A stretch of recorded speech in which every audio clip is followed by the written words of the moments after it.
Kesmir kayalardan inenine dağ yanağın olsam akar çeşmeler.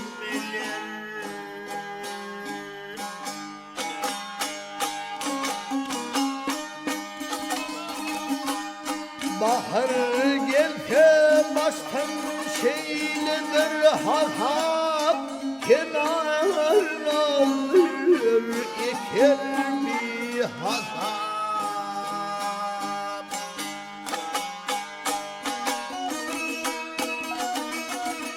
Ya evrem cümlelerden o yazap, korkun atıp oynap dökür çeşmeler.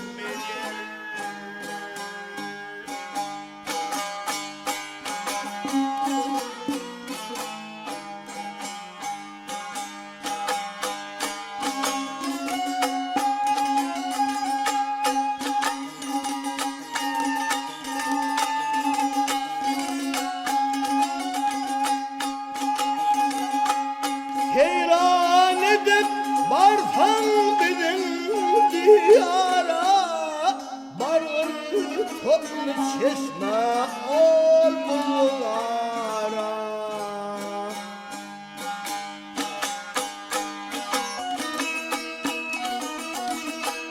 Kara dağlar kara utara, o sotar boyu akar çeşmeler.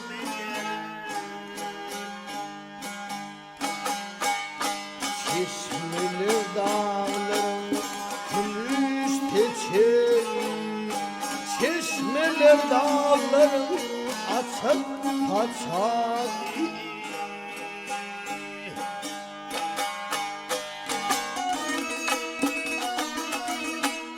Son hasavat takdim eden gerçeği, göz başından kuva yakar çeşmeler.